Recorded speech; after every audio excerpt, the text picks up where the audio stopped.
The following podcast has been brought to you by Banter Club.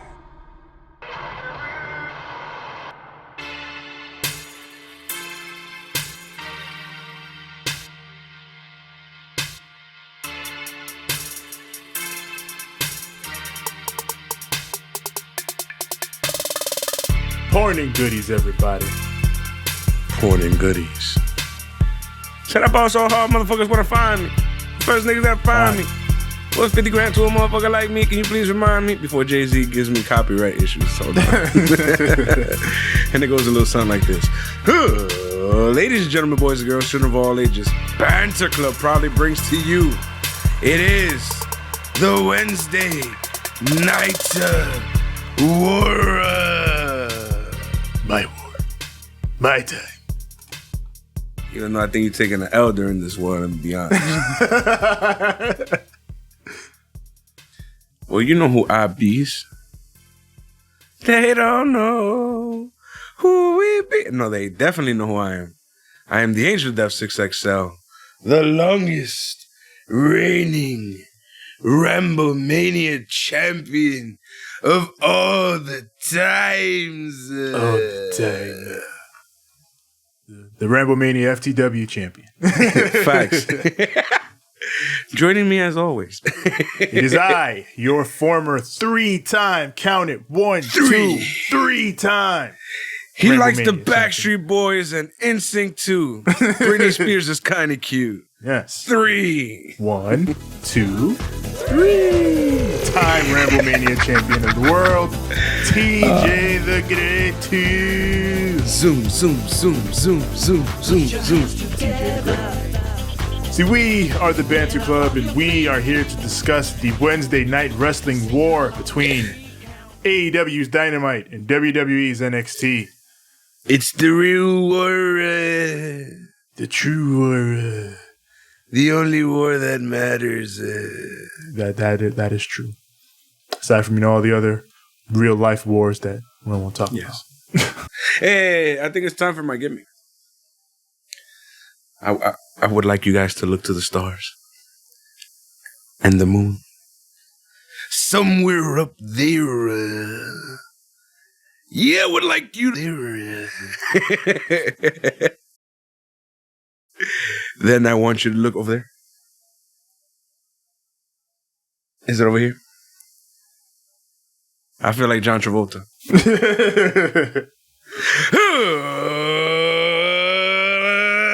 Let's banter. AEW Dynamite from Daly's Place. They might be moving from Daly's Place at some point in the future. I mean, I'm ready. Now that, they're starting to bring in some fans. Did you hear the news with WWE? What happened? WWE is going to do SummerSlam and I think the TV tapings from this point at the Amway Center in Orlando. So they're going to be moving from the PC. Weren't they going to do a boat? Yeah, I guess they were looking into that, and I guess they decided not now, or I guess not now. Let's leave it there. Everybody look at me because I'm sailing on a boat. Does Vince still have that boat he called Sexy Bitch? Sexy Bitch, maybe. Do it on that. Jericho's somewhere going, Vince, don't you fucking dare. Right? Jericho's got the market cornered on boat wrestling shows. That's my gimmick. You don't steal my shit. Let's go copyright infringement. I'll fucking take you to court. Bury you like you buried the WBF. Fucking Ico Pro. Bury you like you buried Ico Pro. Bury you like you buried the XFL. Twice, motherfucker. Hey, the second time it was COVID. He was doing all right this time. Our homie COVID is ruining everything. Man, if you're tired of the havoc that the homie COVID has wrought on wrestling and tired of seeing the PC in Daly's Place, well, for WWE's end at least, you won't be seeing as much of the PC in the coming weeks. So, but on to Dynamite we go. We open up with the number 4 ranked tag team, the Young Bucks, versus the number 3 ranked tag team, the Dark Order, Evil Uno and Stu Grayson. Now, before I can wax poetic about all this PWG nostalgia we got going on in this match, the Dark Order just attacks the Bucks on the ramp to kick it off. They have Silver and Reynolds and the others. They jump them on the ramp, sets them up perfectly for Uno and Grayson to get it going in the ring, and good heel shit to start it off. And once this does get going, I can wax poetic now. Fucking Smash Bros and the Bucks, always good for a good match back in the day. Yep. The match they had, the ladder war they had at PWG 3 Mendis with Future Shock, Cole and O'Reilly. One of my favorite ladder matches of all time. Fucking crazy ladder match. These four have always had great matches together, and this one was no different. See, I only remember that because of the name of it. Oh, 3 Mendis. Yeah, that's a joke in DR where they will write the number 3, the word men, and then 2. Because, in Spanish you say two, dos. Yes. So it would be 3 men, dos, which means tres men, dos. Which means tremendous. So yeah, Smash Bros and the Bucks, always a good combo. Fucking JR. Stu, don't call me Dick Grayson. Which, fair enough. If Stu Grayson were a Robin, I think he'd be Damian Wayne. Yeah, he's too. Yeah. You know what was good too? Because I know you were bringing up that back in the day they always had a match, but then now that fucking Evil Uno is in such great shape. Yeah. They move. Yo, am I slowly becoming like an Evil Uno mark? Like, what's going on here? I feel like every week something good I say about this man. Man, What is he the doing? stock of this man, all the way up. The whole squad, all the way up. So, Grayson, he beats down Matt, and then he just sends him up the ramp into the tunnel. And he has the rest of the squad block him off. So, we going to finish your brother, and you ain't going to be able to save him. So they set up for their finish, which is called the Fatality. If these boys ain't just a group of Mortal Kombat fighters. I'm telling you, these motherfuckers ain't just NPCs. Always. No matter what, they always find their way into this. So they set up for the Fatality, but Nick is able to dodge, he rolls through, and he rolls Uno up for the victory. And that's that. Hell yeah. Now, I don't know if I like Dark Order losing after all that elaborate setup to make sure they win. Like, they jumped them, they had them block Matt so he wouldn't come out. Like, it was a lot that they did to ultimately lose, especially after they won the big 12-man last week. But I guess, well, they're selling the story, especially considering what happens later. Yeah. Well, with the win there, they used the most devastating move in the entire history of professional wrestling. So, the most devastating maneuver. Yes, the roll up. Yeah. Undefeated. That's the only. I'll tell you later why it gets me tight. Because at this point, I was just okay with it. I was like, oh, there you go. Yeah. But then later, it pisses me off. There's something happens where I was just like, not with the shits. Yeah. So we cut to the back with MJF and his campaign team. And the dude with the Furbury mask. The boy with the Furbury mask.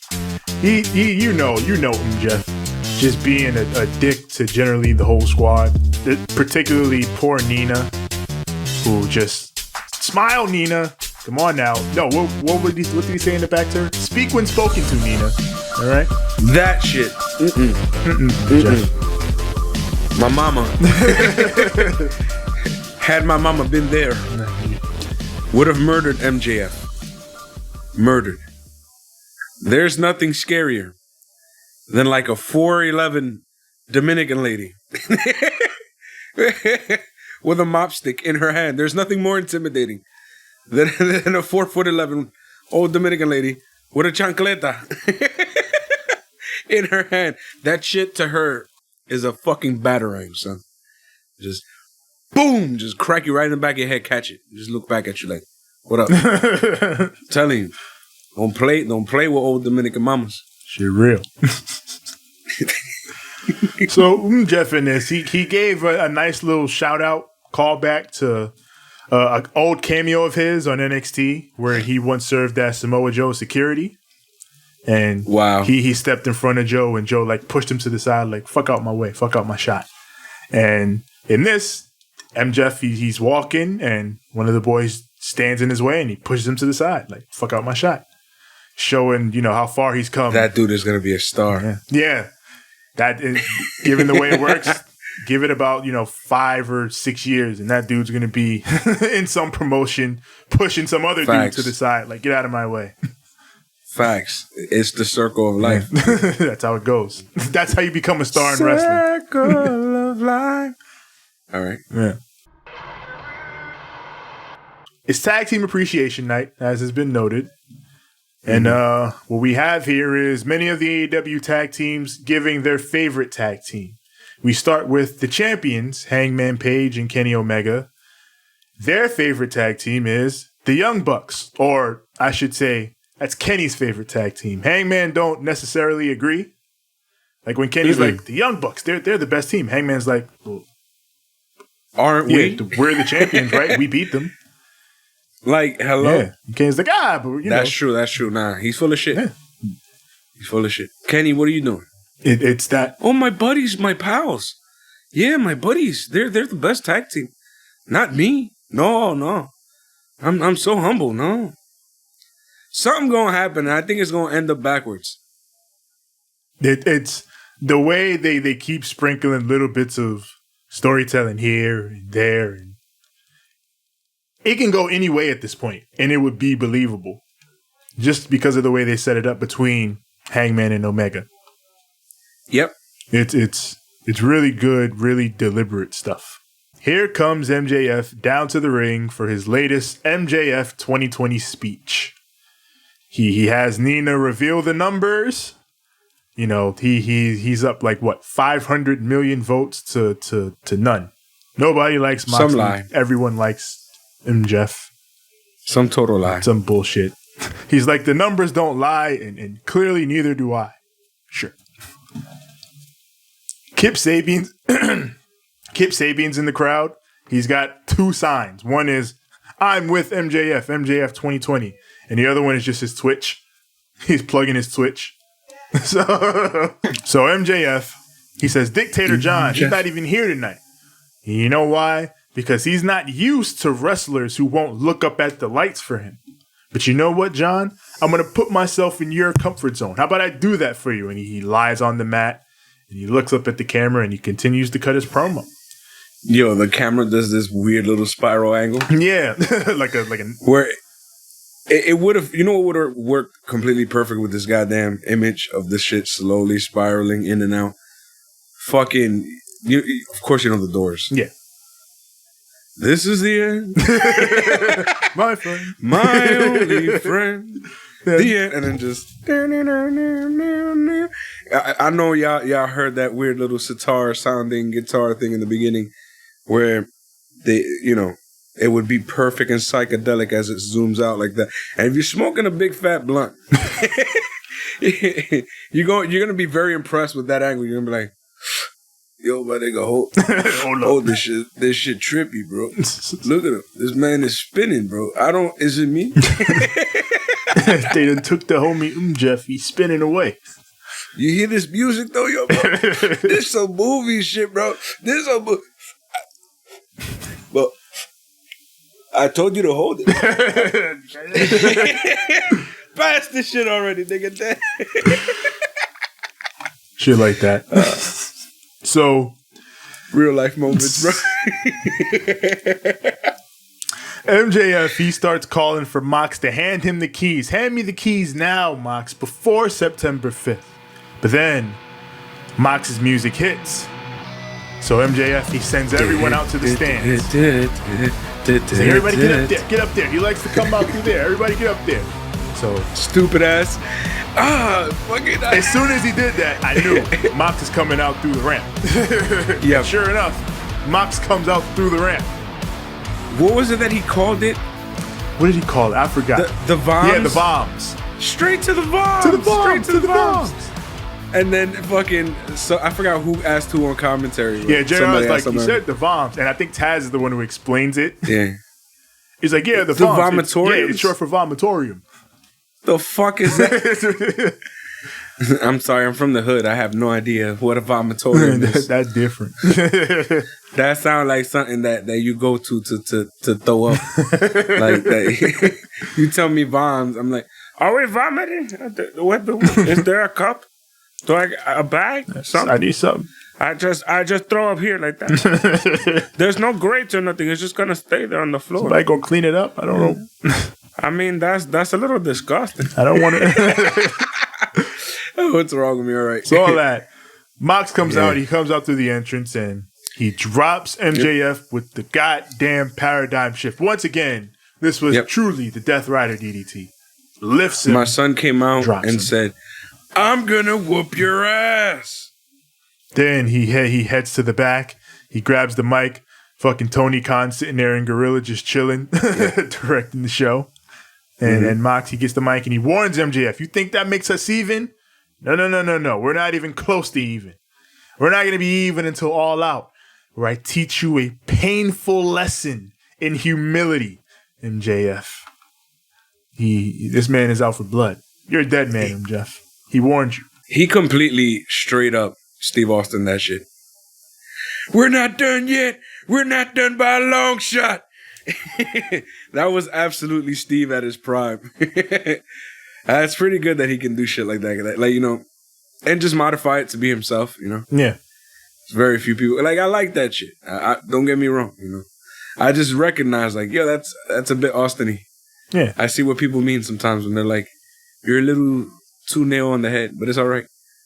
I'm cool with it. I mean, I don't know. I've always felt like Mox, like you said, has his own take on the entire situation. So it's never really bothered me that much. It's a little more Pillman-y. Yeah, but not too Pillman-y. I've always thought Pillman more than Austin, honestly. To me, it's like a blend, like a nice little blend. Yeah. It's like you got a little Foley, you got a little Pillman, you got a little Austin, and a little bit of Triple H in there somehow. Yeah. Don't know what it is. There's something in there that's a little Triple H-y. Remember I said that like back when he used to be an old school CZW, I was like, there's something Triple H-y about him. Yeah. The cerebral assassin, shit like that. But we got Alex Marvez. He's with Matthew Hardy. Or so we think. Yeah, so we think. Matt is like, he's still here. He will not die. And Matt is here. But Broken Matt is also here. And V1 Matt is also here. The gang is all here. The Matt gang is all here. Just instead of now, you know, he transforms, they're all in one package. Yeah, I had no idea what was going on or what he was talking about. I just know at the end there was a ref that looked like Sammy, and he absolutely murdered him for no reason. I'm like, you don't see the ref shirt hanging from the bottom of the jacket? God damn it, man. Yeah, he killed this poor ref that just happened to be in the wrong place at the wrong time. Yep. That was fucked up. Yeah. Matt, he says he will be cleared for the next AEW Dynamite, which will be Saturday on August 22nd. Saturday Night Dynamite.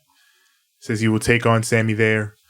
And that's when he's going to deal with him. But he's going to wait here for Sammy tonight until he can get his hands on him, and then he beats up the poor ref.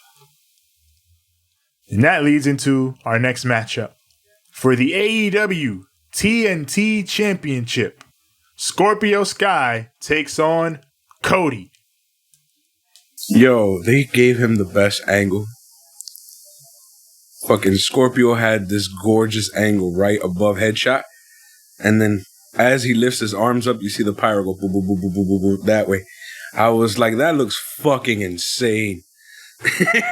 Like, that looked amazing. Like, there's little things like that, you know, that just a little touch of, like, beauty. The beauty that a camera shot, you know what I'm saying, can hit you with. And then Cody comes out. Okay. Wait, go ahead. No, you go ahead. I was going to say, then Cody comes out squad full. They took that extra little bit to make both these guys feel that much bigger. They made this match feel like a big deal with a week's build, which is always good. But yeah, plus, Cody. Go ahead. I was gonna say, plus we have that gorgeous title now to make it feel even more so an important match. They finished that relief on that sumbitch. It looks absolutely gorgeous, man. You can see the nice nugget texturing inside of the TNT logo, nice and gold. And then you see the nice nickel plating. It doesn't look all opaque and shit anymore. It looks nice and shiny. All the little details that they put in inside. They put a little bit of nugget texturing on the outside as well of the logo. They made that nice little rim around the circle shine real bright, nice and gold. And it's multi-plated. You know, not like, by that I mean not just like it's multi-plated as the actual piece itself, as in it is a stacked like double plater, which is fucking gorgeous. And then, you know, the side plates are gorgeous as well. They added that touch of gold here and there, made it just pop and look so much better. And the fact that there's more texturing in it, and then, you know, the leather work looks even better now. I have no idea what they did. I mean, the tooling just looks a bit deeper. You know, like you can see it more. It's and now they have like a croc backing, like a black croc backing or something like that. It's either croc or suede, I forget, but I know that the backing is different from the original. Like the original was like just regular leather, and I believe this one has. I'm pretty sure it's croc or like some type of snakeskin. It looks really dope in the back. Yeah. Yeah, they definitely finished that title, and we've been asking for it since they debuted it. Just let's see what it looks like when it's finished, and yeah, it's a good looking belt. That gold pops really well off of it. It looks good. I would say though, I would have made it a little bigger. Yeah, like not by too much. The chief complaint with like every AEW belt except like the main and the tag. Yeah, it could be just a little too small. Yeah, but in keeping with cool surprises, your referee for this match, Mike Kyota. Yeah, 33-year wrestling referee veteran Mike Kyota. He's here. You know, of course, if you heard about that big round of releases from WWE earlier in the year, Kyota, probably the most surprising name on that list. Dude had been with the company forever. You thought he'd stay with the company forever, but yeah, he let him go, and so here he is now. I thought he was Bulletproof Earl. Yeah. And then he wasn't selling fake merch on the side, so for sure I thought he was bulletproof. Mm-hmm. So he was behaving and doing everything the McMahons wanted him to. Yeah. Problem is they had given him too much of a raise. Tenure is not your friend when business gets bad. Yep. Ask anybody who works at GameStop. Yeah. I mean, who no longer works at GameStop. Yeah. So this match, commentary is heavy on the Cody heel leanings in this match, as well as they are selling the continued effects of fatigue that these continued open challenges are having on him. Like every week, Cody is defending this title and putting more wear and tear on himself. Like JR in particular keeps bringing up, you know, his ribs and his back, and I don't know, man, it's going to take its toll on him at one point or another. Well, that's the role of the television champion. Yeah. That's why we have one. Yeah. But I think the way they're telling the story, it works toward a good avenue of whenever Cody does lose this title, it can be the catalyst for when the switch completely flips and he's a heel now.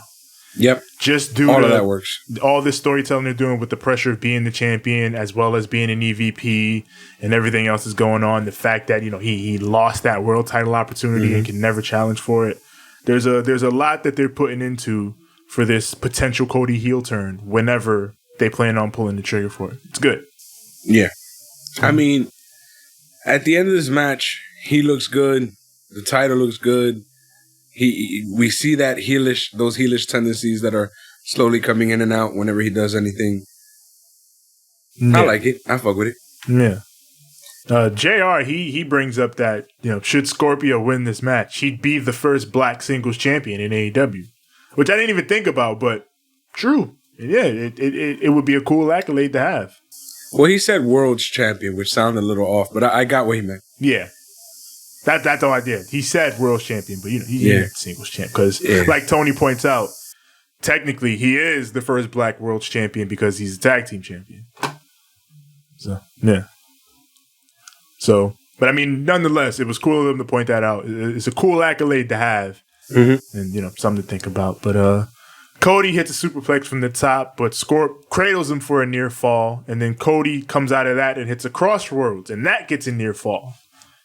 So then Scorp, he goes for a cutter, but Cody hangs onto the ropes, then locks him up and hits a second crossroads, and he gets the win. That finish was like low-key abrupt and out of nowhere. Yeah. Yeah. But I think that was the thing. I feel like that was the theme of the night, to be honest, when it comes to finishes. Yes. Like, if you notice, pretty much every match this entire night just ended like from out of nowhere, which is kind of weird. Yeah, like it felt like they sort of okey-doked themselves on every finish tonight. It was odd. Very strange. Yeah. Because like all the matches were good. It's just then the finish would just come like, wait, what? It was like, wait a minute. We were just enjoying this match and then what? Yeah.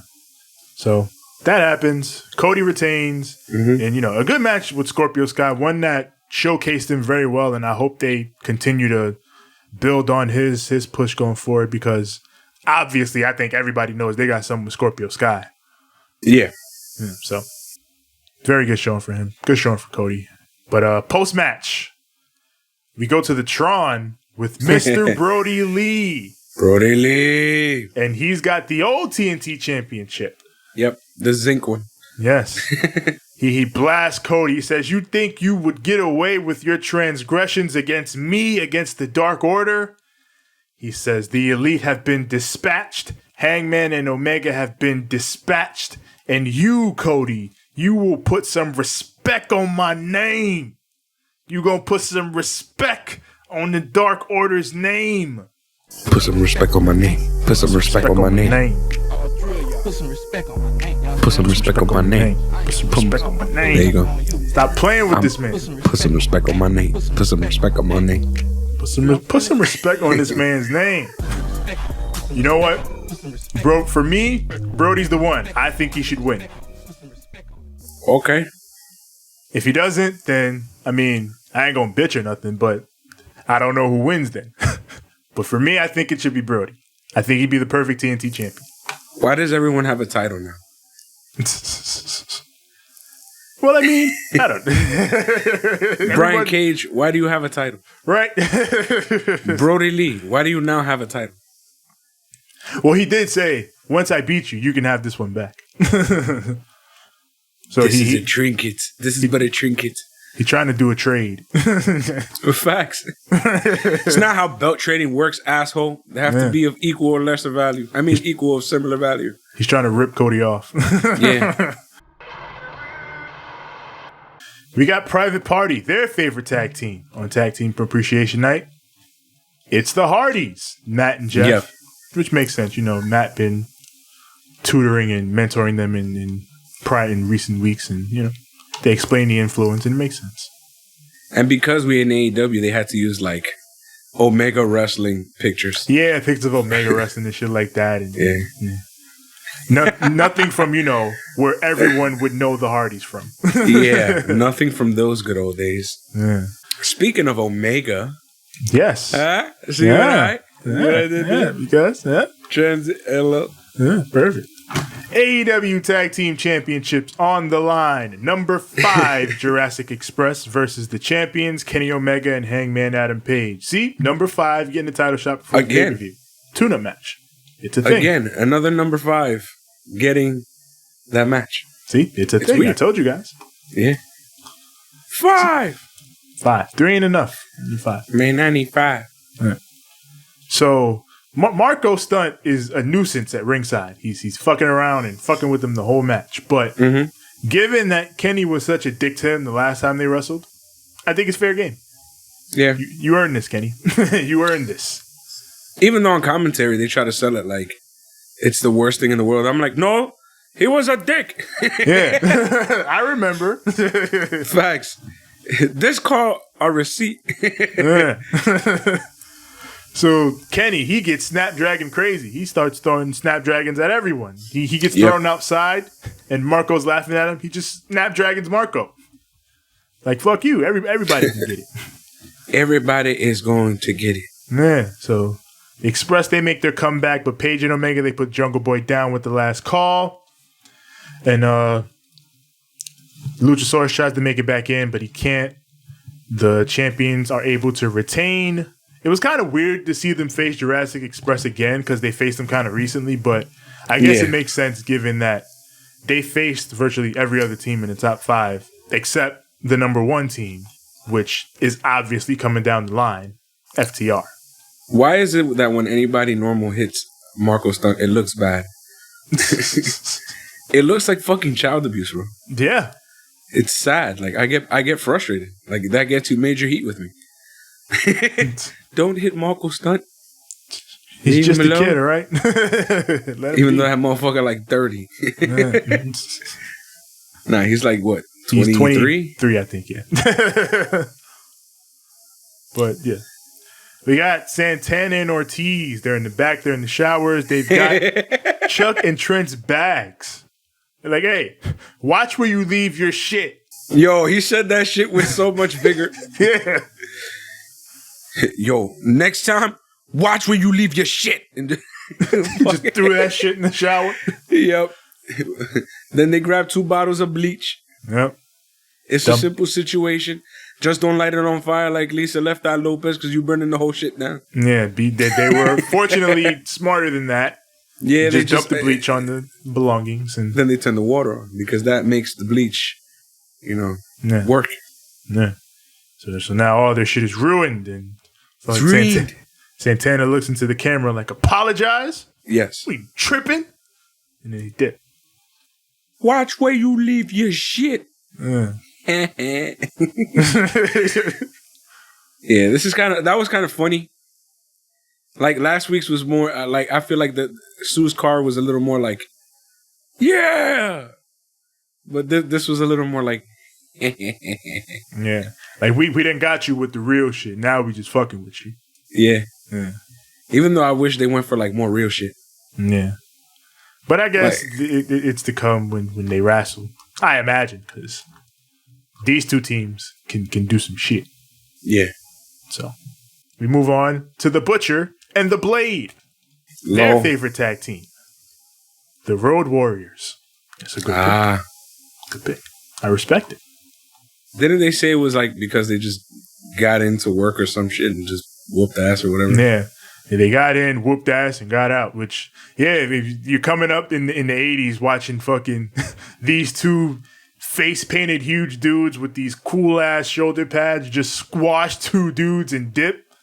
Yeah, that sounds like the coolest shit ever. Yeah, I saw that in WWF one time. Here comes the axe! Here comes the smasher!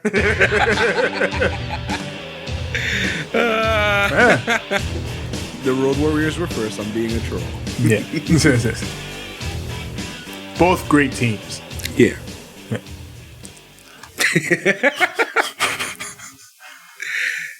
So, we got Marvez. He's with Mike Kyota. And, he's asking him about, how did it feel to ref your first match in AEW? And what's it feel? What's it like to be here now after your 33-year career? But Jericho walks up and he's like, "Get out of here, Marvez! You're talking to Mike Kyota here. Mike Kyota, the legend." He's trying to butter him up, put him over. All these years we've ridden down the road. What, 20 years, Mike? Remember back in the day when you got in a situation and I helped you save your job? Tonight, you're reffing my match with Orange Cassidy. You make sure you ref that match right down the middle, and who knows? Maybe I'll save your job again. Yep, just like a Spike Lee joint, he told them, "Hey, Mike, do the right thing." Right down the middle. That we'll see what that means later. Yeah. It's a lot of bollocks, I tell you. Yeah. As you might imagine. Yeah.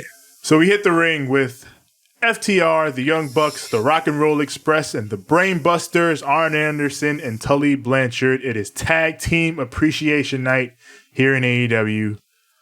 The OGs, they give their props to the young guys. Young guys give their props to the OGs. The Young Bucks are like, the Rock and Rolls. They invented the style that we use to this very day. Without them, there would be no Young Bucks. You are the reason that we are here able to do what we've done over the past 15 years. Can this dude still do a Canadian Destroyer?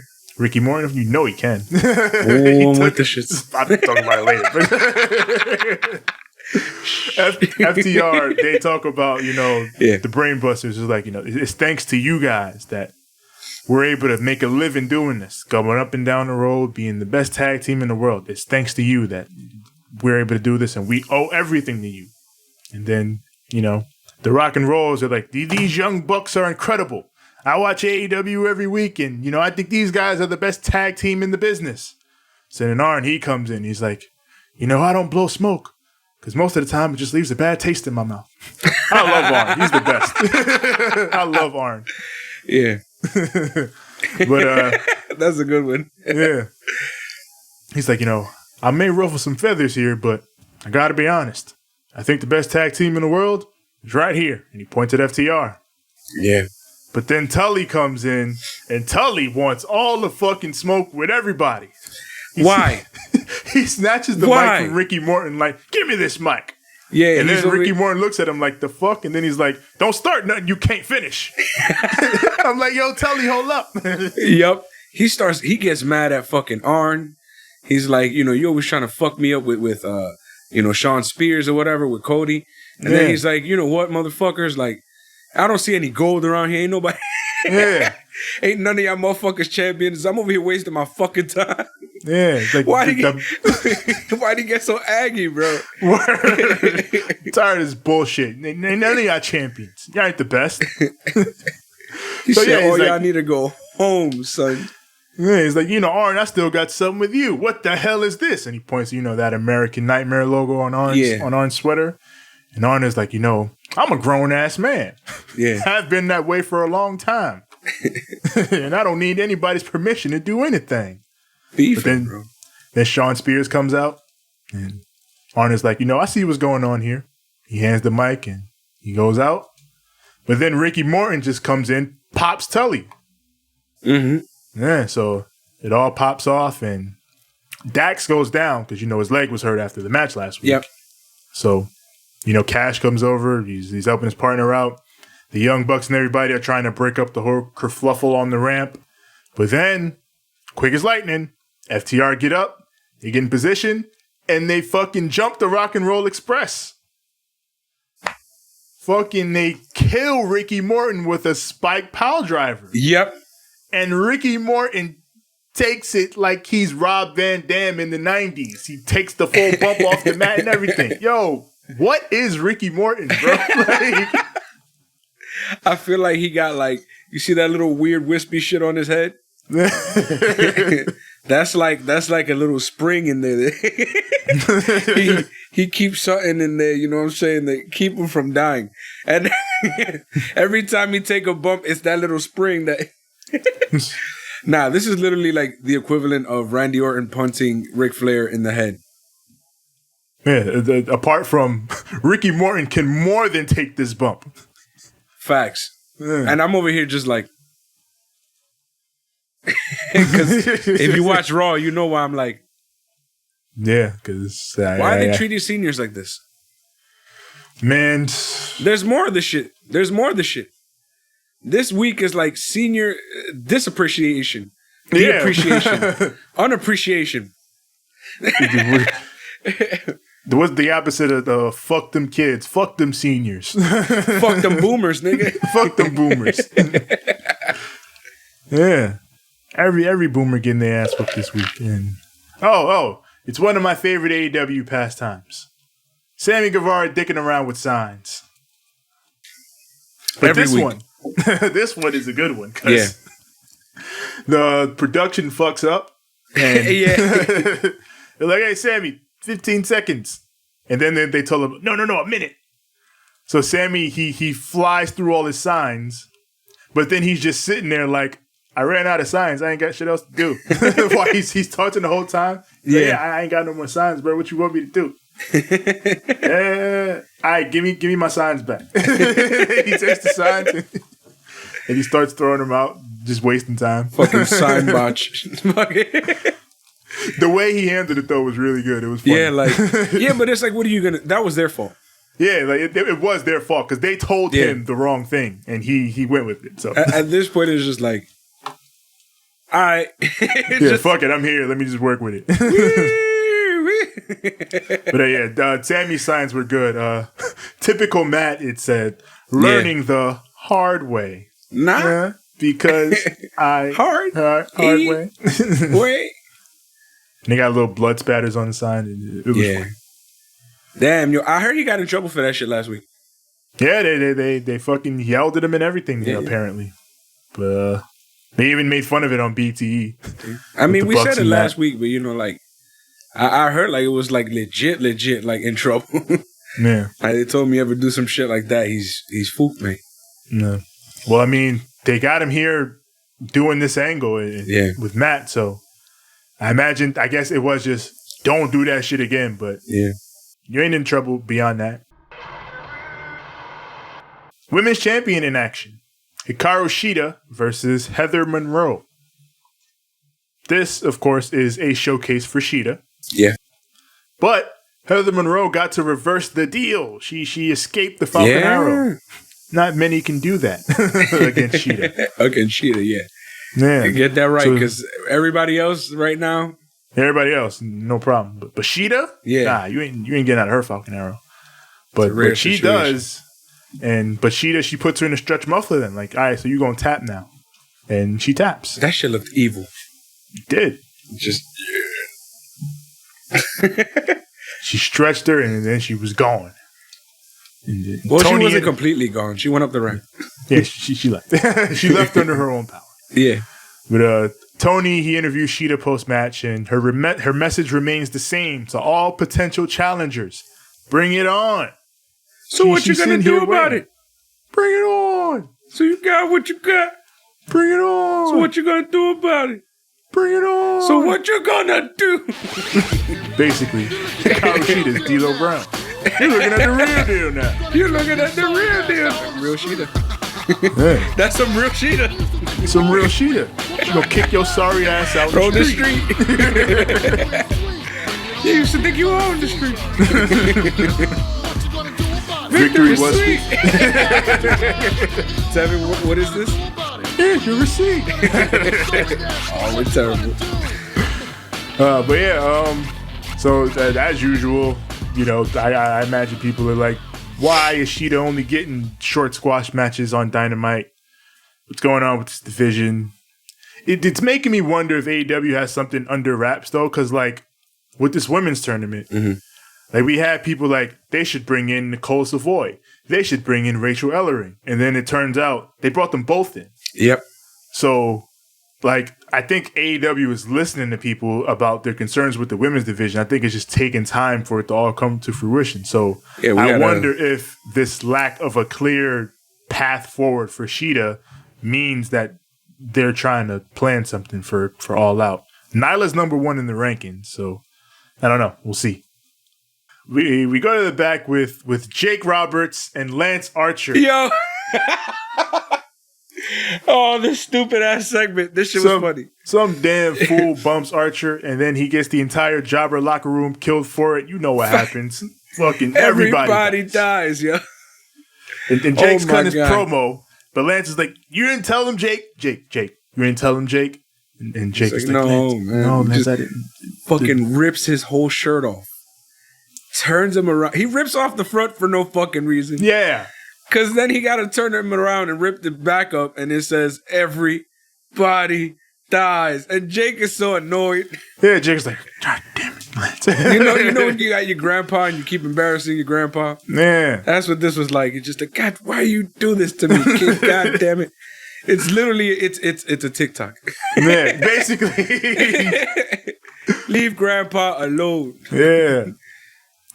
So, yeah, another one. If you're worried about Lance Archer and why he hasn't been doing much, he's number 2 in the rankings. Yeah. So they haven't forgotten about him. They just, I imagine they don't have like a clear program for him right now. Like, yeah, they don't want to beat him, clearly. Yeah. So I don't know. I guess I would say let's see what happens after All Out and the feuds progress and maybe some spots open up. To me, it's better than having him come out and having a squash match every fucking night.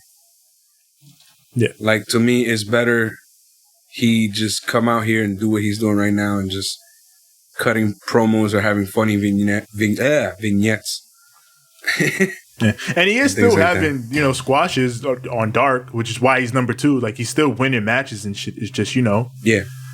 as of right now, I guess there's no like clear, concrete plan of this is what we're doing with Lance Archer for this foreseeable time. So I guess they just have him in the holding pattern for the time. And yeah, there's worse things you can be doing with a guy in a holding pattern. So whatever. Everybody dies. Yeah, as long as everybody dies, that's fine. It's just so funny. His poor back. Oh, man. Why you got to do that to Jake, man? Leave That him wasn't alone. necessary. Leave Grandpa alone. Yeah.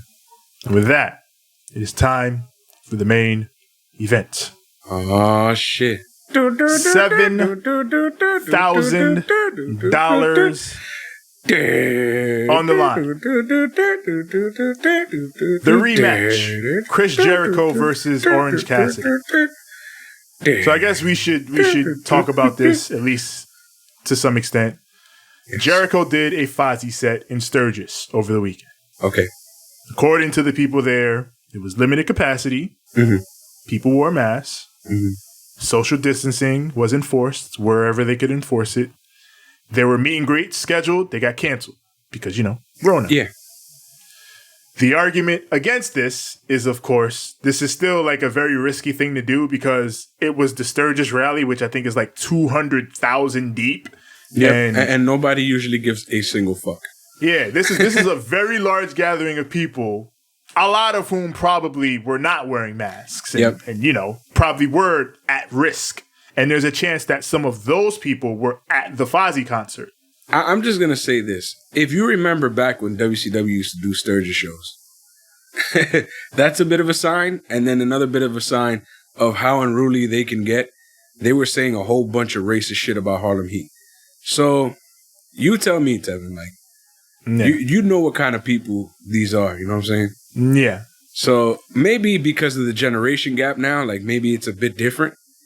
But that type of crowd back in the day was just like, we don't give a fuck you, we're going to do what we want to do type people. Yeah. So let's see if that's changed. I mean, I don't know. Maybe now in this generation, more people are, I guess, a bit more thoughtful. Maybe, Yeah. But your typical audience from what people know about Sturgis is usually very rowdy and no fuck giving. So yeah, that crowd is not the type of crowd you would want someone to be around if you want to keep them COVID free, I guess. But I don't know. AEW, like we said, they do testing, but even though they do testing, you can have it and not show symptoms. So, I mean, I guess the absolute safest thing to do would have been to quarantine Jericho for 2 weeks, but they didn't do that. They felt comfortable enough to have him do the match. So I hope that doesn't backfire on them. That's it. That's all I'm going to say on it. Hopefully they made the right choice. Yep. So, with that said, main event time. Jericho OC Part 2. Part 2. Part 2. So OC, he starts out. He goes for the hands in his pockets. Let me hit you with but it's a swerve. Yep. Jericho goes for the clothesline, but he ducks him, and immediately he starts throwing bombs. He unleashes 30% of his power. Orange Cassidy's already going. Mm-hmm. So Jericho, he eventually takes control back, but OC makes a comeback and dives off the top, but Jericho catches him and puts him in the walls. OC, he's working his leg the whole match. He's doing dragon screws and shit. Yeah. This was a good match, but it was also like you can see Jericho's age a little bit. Yeah. Just a little bit. Yeah, it's almost like there were either a few misunderstandings or just the way he was taking his bumps were a little slow. You know what I'm saying? Yeah.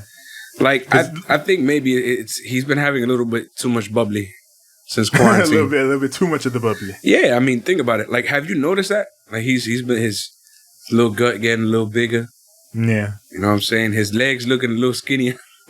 Yeah. Which means he's not working out as much. You need to, man, you got to hit that gym again, Jericho. Yeah. You're starting to look a little rusty. Kick up them yoga sessions a tad. I don't know. Nah, 'cause he took a few like weird soft bumps, man. He might be hurt. Maybe that's something we don't know about. Maybe it ain't even the age or whatever. It's just he got hurt and we don't know about it or whatever. Yeah, maybe Because there was a couple times, like in the finish too, you could see that it was supposed to be one type of thing and it ended up being something else. Yeah, the finish was the clearest bit of this, but we'll get to that in a moment. Jericho, he hits the code breaker, but Orange Cassidy is able to kick out. So he goes over to the corner and he gets his bat, his Painmaker bat. And, you know, he looks at Kyota and he tells him, you know, look the other way on this one because I'm about to do it to this man. Yep, this is what he was talking about earlier when he said, do the right thing. Yeah, do the right thing, Mike. The right thing being, let me hit this man with this bat. Jericho's like, look the other way on this. And then he's like, nah, bro, I'm not with it. And then he's like, come on, just do it for me. He's like, I'm not with it. Come on. He's like, all right. Then he turns around like he's going to look the other way. The moment Jericho lifts his arm up to hit him with that bat, he grabs the bat right out his hand. And Jericho's like, what the fuck? Yep, and Kyoto's like, nope, I'm not doing that shit. Nigga, I have integrity as a referee. Nigga, you know me 25 years. You should know that. So, yeah, I don't think Mike Kyoto's ever done like a crooked referee. Nah, angle. he wasn't that type of dude. Yeah. So, yeah, Kyoto's straight and narrow. So, sure enough, no cheating for you. But after OC hits the Superman punch and Jericho's down, Proud and Powerful, Santana and Ortiz and the Best Friends come out. They're fighting on the stage. That distracts Kyota. So he goes up to get these guys out of here because, you know, you're fucking banned. Yep. But while he's distracted, out comes Jake Hager, who takes down Orange Cassidy. And that allows Jericho to cover him for the 1, 2. He got him! No. Orange Cassidy kicks out. Bro, when I tell you that I thought it was over, I thought it was over. And when Cassidy got that arm up, I was like, shit just got real. And then somehow, oh, hold on, is this too high or? Am I? You look good. Do I look cute? Yeah, good. Wait, no. What did I do? There you go. Okay. Nah, but yeah, I was just looking at this shit like, this shit is incredible. Like, I thought he was done for. I thought he was gone. I thought, like, I was like, there's no fucking way. This is it. Like, 1, 2, 3. But to be honest, I thought like, from the beginning, I kind of had this feeling like, there's no way. So when I saw that, you know, he got pinned, I was like, he's done. And then he fucking kicked out. And then I was like, I went from being like, oh, this is a really good match to like, oh, shit. Super Saiyan Orange Cassidy, let's fucking go. Yeah. So Jericho, he low blows Orange Cassidy. They tangle up in front of Kyota, so he doesn't see it. Jericho quickly slips in the low blow, and he goes for the Judas effect, but OC ducks it, locks Jericho in a mousetrap of all things, and rolls Jericho back for the 1, 2, and 3. Orange Cassidy gets the win with the mousetrap pin. Now, Jericho did show some old legs on that. Yeah. He went down a little slow and a little tough. Slowest mousetrap I think I've ever seen. It was like, I feel like there was some type of miscommunication or something, because it was like watching like molasses drip from a tree. Like, it was so, man, like, it was so bad, bro. Like, I'm like, fall. You know what it reminded me of? Remember in TNA? What? When was it Kurt Angle tried to give Scott Steiner some type of like power bomb off like the rope or some shit? Oh, and he tried to like roll him up or whatever. Yeah, and then he like held on till like his body was damn near on the ground, then let go for the softest fucking roll up ever. The word. That's what it reminded me of, son. Like, it was just mad ugly. Like, I was like, what the fuck was that? Yeah, it was. You get what they were going for, but yeah, the execution was, you know, what can you do? And to be honest, even in hindsight, like even seeing what happened there and then what happened before, even if they would have done it properly, like, you still had 2 fucking roll-ups in one day. Like, it looks mad corny, you know? Especially when this is supposed to be the one that means something. So it's like, you shouldn't have done that earlier surprise roll-up, which with I think Matt Jackson. I think you should have just. It was Nick. All right, so Nick Jackson, and if it were up to me, I wouldn't have done that, and instead just had fucking this happen now, because then with Nick Jackson doing it, it kind of diminishes this one, you know? Yeah. It's ruined. My beef with this was I hated the running. I hated it. Okay. Yeah, it didn't need to be. That's another thing. You're right. Yeah. One of the big things in AEW from when they formed was we honor stipulations. We don't say this is gonna happen in this match, this is the rules of this match, and then go back on that. Yeah. Like they made that a thing. Tony Khan talked about that. Cody talked about that. They all talked about that. So Inner Circle and the Best Friends showing up and interfering when they were banned, that rubs me the wrong way, because that's exactly the kind of thing you said you weren't going to be doing here. So I hope, in the coming weeks, like, they both face some sort of repercussions for doing that. Like, because that's supposed to be the rules. Like, you were banned from this match. So you have to follow the rules. Yeah, there's rules, man. I sound like JR with the damn tag ropes and shit. You gotta follow the damn rules. Yeah, you did. I did not like the run-in. I love the match, though. The match was great. But yeah, just the run-in was not my cup of tea, given the whole we honor stipulations thing. But it was silly, yeah. But at the end of the day, the right man won. I was happy as fuck. Orange Cassidy's going up. Let's do it.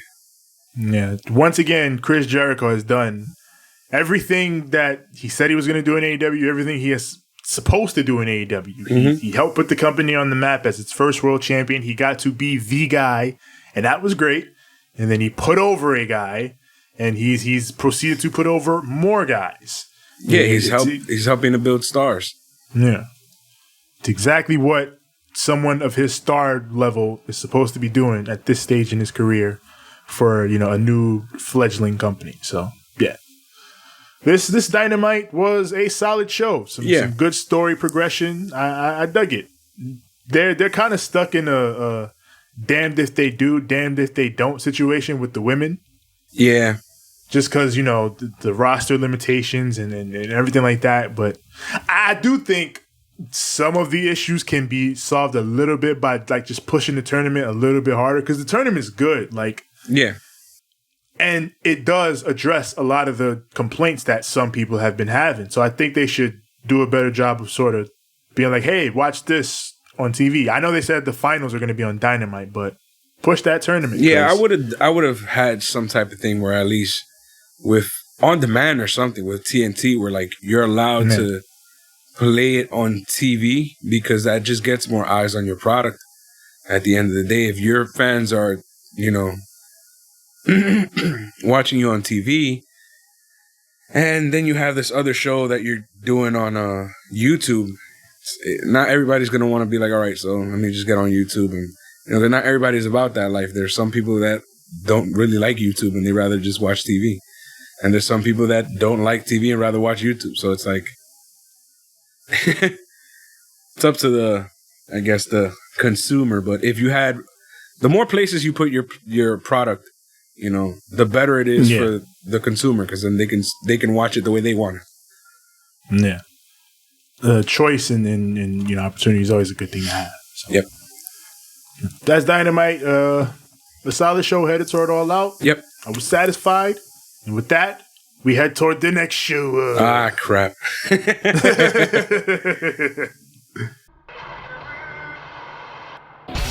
now it is time. Oh, it's time for the Warren. My Warren. His Warren. My show. It's the show of him. Part-time. It's his time. Part-time is time. It is NXT. Damn right. Yes. USA Network. Are you ready to get this thing popping, right? That I am. Let's do this. It goes a little something like this. Then, for the thousands in attendance. Yeah. And for the millions watching at home. Yeah.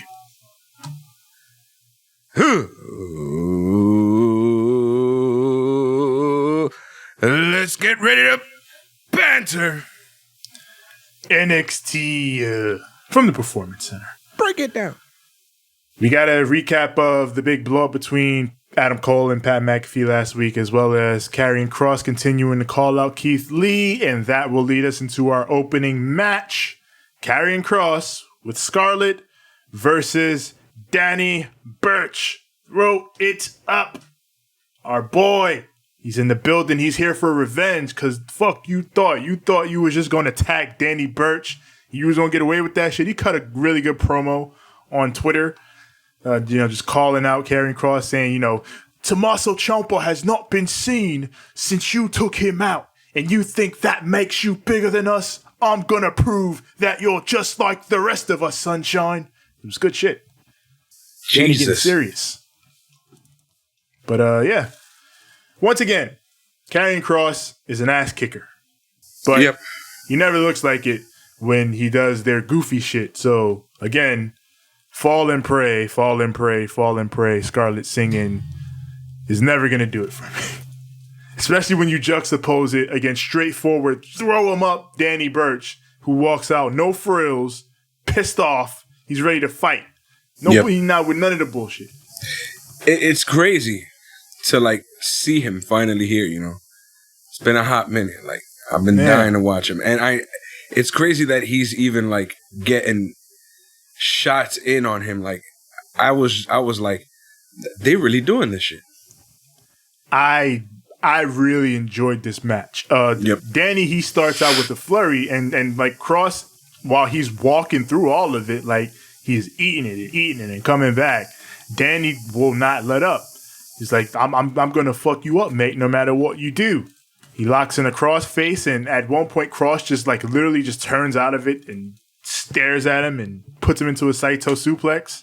It was good stuff. But a few moments later, he locks in the Kross jacket and he gets the victory. This was a really good match that it put over the guy that it needed to in a great dominant sort of fashion, while also showcasing the guy that got squashed in a positive fashion. Danny looked really good in this match. It's the exact kind of match that guys like Oni Lorcan and Danny Burch are good for. They're going to make you look good, but they're going to look good too. I'm just going to say this. Last week, they did less hokey shit. Cool. Then we have this match. Way less hokey. Shows him off completely. He looks like an absolute lunatic. He looks like a beast. He looked like he can destroy anybody in his path. And still, Danny Burch still look good. But at the end of the day, Karrion Kross, he's got that name value now, And I'm here all right, good. It's only so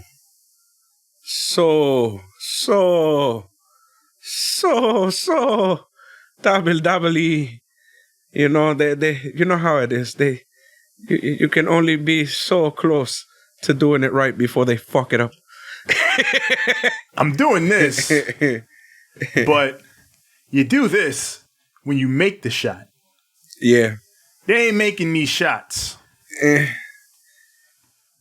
2 steps forward and 2 steps back. Let's just say it like that. Like we just said, everything about this match is how you're supposed to display the Kross character. In the ring, no extracurriculars. So with that said, Keith Lee comes out with a document in hand. He once again calls out what is quite frankly the truth, that Kross has not stepped up to face Keith Lee. He said he wanted to face Keith Lee, but Keith Lee said what I said last week. I've been told you to pull up, but you're a bitch and you don't want to pull up. Not so just what you said, what we said. Because yeah, I said that shit too. Yeah, what we both said. Just, I've been asking you to pull up, but you a bitch and you won't pull up. So I had to go to Regal and beg him to draw up this contract. I promised that I will not put my hands on you until TakeOver. All you have to do is sign it. So he gives the contract over. Scarlett takes it to Kross. He gives it a look. He takes the pen and then sign. He signed it like this. Yeah. While looking at Keith Lee. That nigga made a mess. Yeah. He drew a circle or some shit. That shit was pure chicken scratch, bro. Yeah. Nah, it took him way too long. Yeah. So I think he really actually tried to write it while not looking at him. They're like, I don't know if Regal can accept this. Facts is just, well, to be honest, he can't accept it anyways because there's nothing to accept. True. So explain to them why. Cross signs this contract, and then he gives it to Scarlett, and she takes it. She gives it a kiss. She seals it with a kiss, and then she slides it under the ropes to Keith Lee in the ring. So Keith Lee takes it, and he's looking it over. He and Scarlett and Cross are staring at each other for an eternity, so long that forever it tips the hat that something fucky is about to go down. Mm-hmm. And sure enough, Keith Lee opens the binder with the contract in it, and whoosh, fireball. Like it's 1980s Memphis. Oh, man. That shit was fucking, straight up fucking Ultimate Warrior own. Own. You remember that shit? Yeah. One Warrior Nation. Get back the in fuck- WCW in like 98. Fucking versus Hogan. Oh, what a mess. It didn't work back then and it doesn't work now. It only worked in the 80s, man. In People the are like, territories. Flash paper has been around in pro wrestling for decades. Yeah, nobody uses it anymore because it's fucking hokey. Exactly. It's corny. We know this shit. Like, we know what it is. Yeah. Fucking the whole, just like you said, when you do something that invokes 1998 Ultimate Warrior, you ain't doing it right, dog. Nope. You ain't doing it right. Man, like I said, it's WWE logic. When they get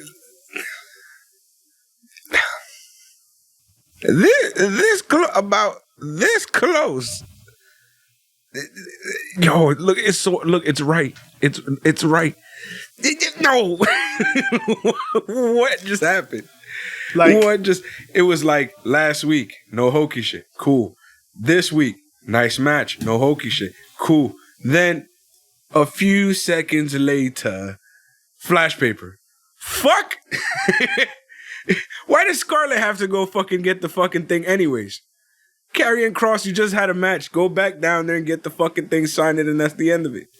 Why we gotta do all this corny shit? He's not Kane. He's not Taker. If this was Lucha Underground, where the setting and the characters inherently lend itself to this shit, where I would expect fireballs on Lucha Underground. So if I saw it there, I'd be like, oh, damn, a fireball. It's a cinematic deal, yeah. Yeah. Like, even in the context of WWE, like you said, if it was Kane, nigga, Kane does fireballs. That's what he do. That's his gimmick. An old Carney legend doing a flash paper spot. Like, if it was Jerry Lawler or Ric Flair, well, back in his day, he would have done that. Yep.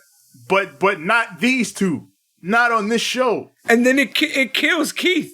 Yeah. Keith like, Lee it is most people, I'm out for a second. Keith is like, screaming like JR on fire.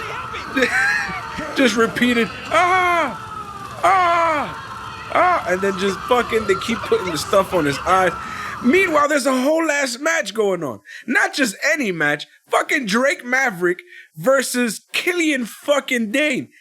How does this happen? Why did this happen? Where did this match come from? Why is this going on the other side? And then when you think the bullshit is over, more bullshit happens. Tevin, go ahead and take it away. Yeah, so this match, Drake Maverick versus Killian Dane. Do you want to see Killian Dane kill Drake Maverick? Too fucking bad. What you're going to see is Keith Lee dying, and then when Keith Lee is dead, we're going to see the Undisputed Era is here now. Like, this is fucking full Hulk Hogan shows up on Nitro while the Cruiserweights are wrestling. That's what this was. NXT, you're doing it to yourself. Week 2, this segment. Like the first... This entire gimmick right now. Fucking, this whole... everything that just happened. He booked this shite, mate.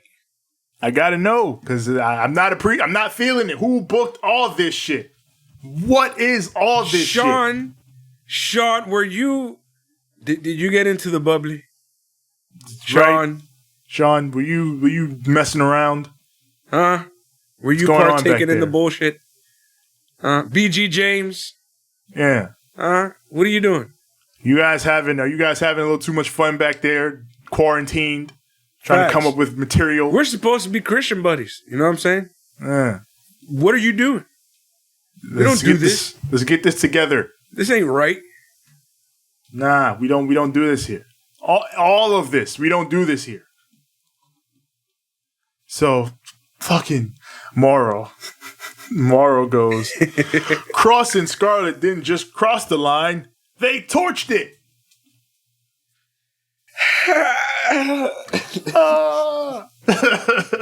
Why? Take a fucking boo, man. Oh, man. Morrow, what? As the capper to this whole thing, once Undisputed Era shows up, they hit the ring and just beat down both Killian Dane and Drake Maverick. This match is thrown out. It didn't matter. It never mattered. It could have been skipped. Skip. You don't do this, NXT. You're not supposed to be the one that does this shit. Nah, man. We hold you to a higher grade, Much man. higher than this. What are you fucking doing, mate? You don't do this, NXT. This is not a you thing. You're not Monday Night Raw or SmackDown. You're supposed to always be here. At least here.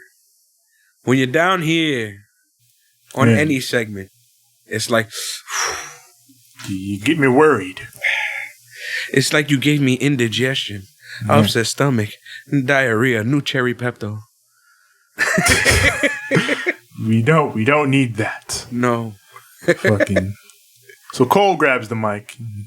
He reminds Pat McAfee that you are stepping into the ring with the longest reigning NXT champion of all time. That guy. He wants him to show up next week if you've got the guts. And I want you to fully accept and realize the ass whooping that I'm going to give you at TakeOver 30.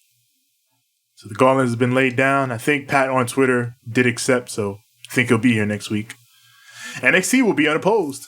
So we'll see how they do in the ratings. I don't give a single fuck, man. The fact that you got the whole squad in on this bullshit. Yeah, the whole squad is now just, no. Fuck them up, Adam. Fuck this, no. Have those motherfuckers have tag team matches, right? Have Roddy do his damn thing, right? And then fucking let Adam deal with this bullshit. No one cares. I have an idea on how I would like this to maybe end, but I don't know. We can talk about it another time, I guess. You know how I wanted to end? How? Rapidly. That's fair. Bye. Yeah. Moving on. It's the Kush. Oh, the Kush. Kushida is back. The happiest man alive. Yes, he states that he is here in this triple threat series. He knows Cameron Grimes. He's dealt with him before. But he knows he's got a mystery opponent as well tonight in this triple threat match. But he says no matter who that is, he promises he will win, claim his spot in that ladder match, and go on to become North American champion. That could. That Kush. And that brings us to our next match. Tyler Breeze versus Santos Escobar. It's time for all the coke. All the cocaine. Prince Pretty versus your friendly neighborhood coke dealer. Hide LeBron James and Biggie Langston. All the cocaine is here. All the powder is going to fly. Yes. I am. So this is where this show kind of gets back on track to me. Yeah. I like this match. This match was all right. It was a good display for Escobar. Tyler Breeze is always good. He's Tyler fucking Breeze.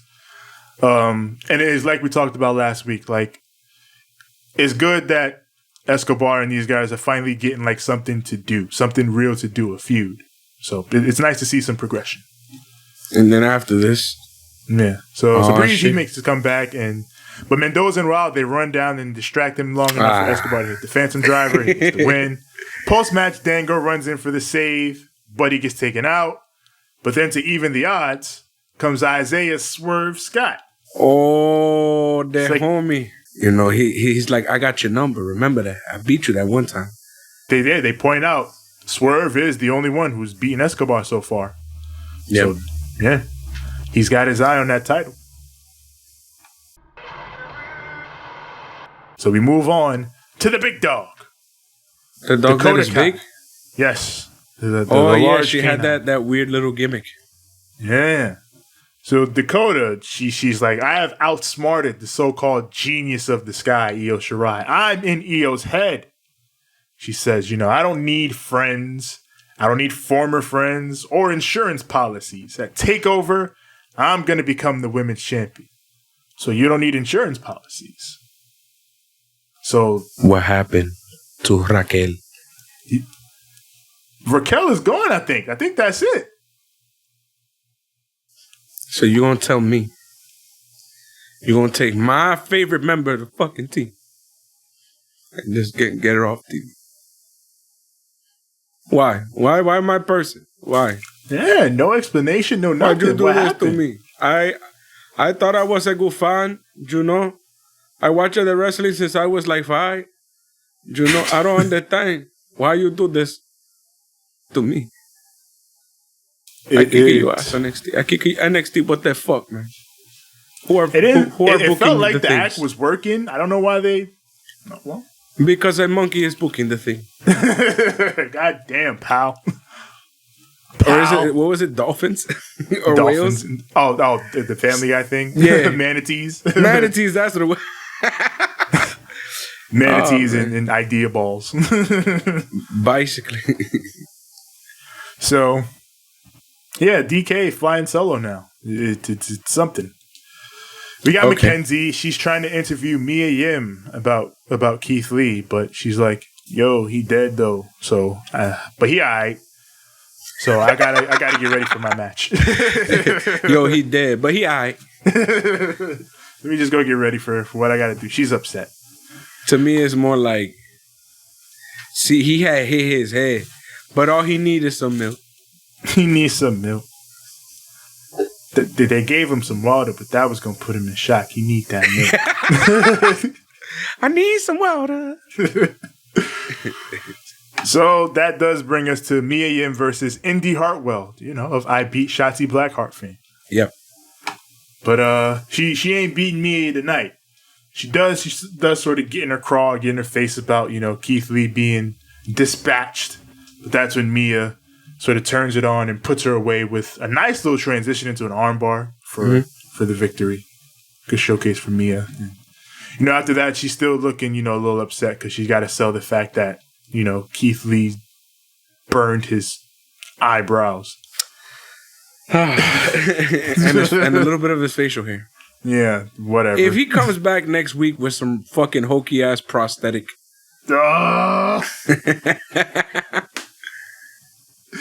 Don't give them ideas. remember Triple H Oh, when he got fucking Austin did this to me? Look at my face. yeah. I'm fucked forever. I was a pretty boy. Yeah. I had a schnoz, but I was a pretty boy.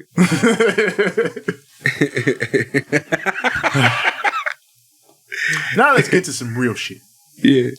Finn Balor the heel, Prince fucking Devitt. Hey, it's Prince fucking Devitt, man. Here to talk his shit. First, we're talking about opportunity. Now we're talking about second chances. I don't give a fuck what's going on. All I know Captain is fucking New Japan. get the fuck. All I know is I'm gonna whoop your ass tonight. Whoever doesn't get pinned, I'm gonna beat your ass next week. Oh my god. Yeah. I thank you. Finn Balor, this entire show I'm like, fuck this. Then he just comes from out of nowhere, just like, I'm gonna cut a fucking promo and I'm gonna talk from me heart and everyone will know that this show is absolutely bollocks. It's the absolute shite, mate. I don't I don't fucking toss it in the bin. I went British on that one. yeah. Shit. Well, we got some real shit coming up. Some real shit. Damian Priest versus Bronson Reed.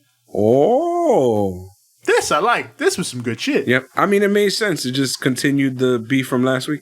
Yeah, and man, the visual of Damian Priest flying through the air doing a kick or some cool shit, but Bronson Reed catching him, despite the fact that he's shorter than him. But that's why he caught him, though. That's what it is. He's a little shorter. He could get under him and just whap. Yeah.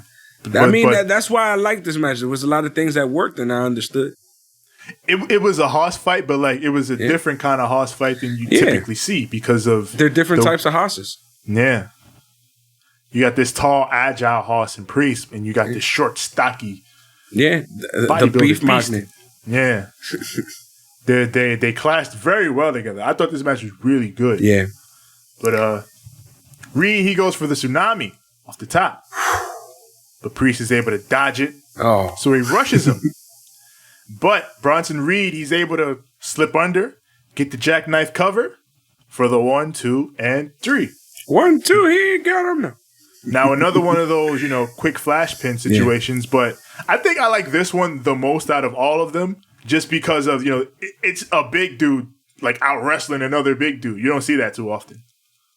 So I thought it was pretty cool. Priest, I like that he came in with so much swag. Yeah. Like, he's slowly becoming Scott Hall.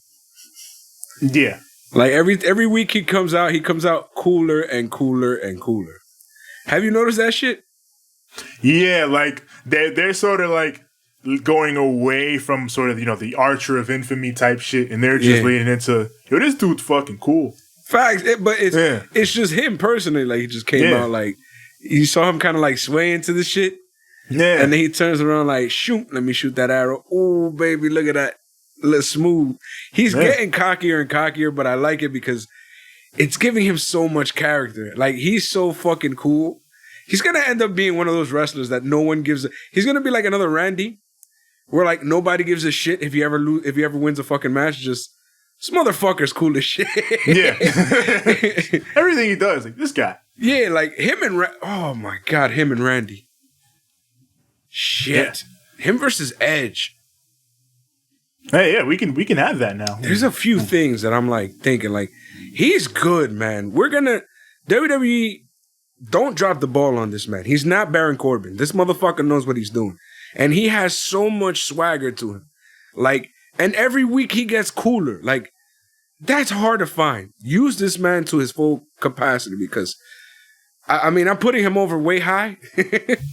But I keep seeing more and more from him. And then at the same time, he's going against somebody who I actually, like, enjoy watching. And I feel like him as a person seems like a really chill, like, cool dude. So it's like two cool dudes. You got Thick Boy Season and Punishment. And my boy, Thick Boy, he did his thing here. You know what I'm saying? He looked great. But, my boy Punishment still looked good in Defeat. Yeah, I thought this was a very, very good match between these two. It got them both some momentum going toward the big match takeover.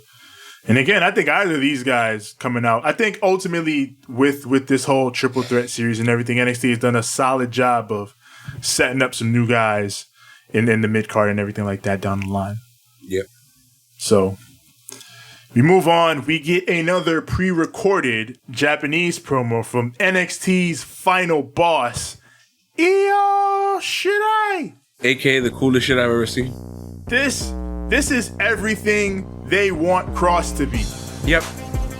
This is it. This is an example of WWE using all that production shit to actually enhance an act and not fuck it up.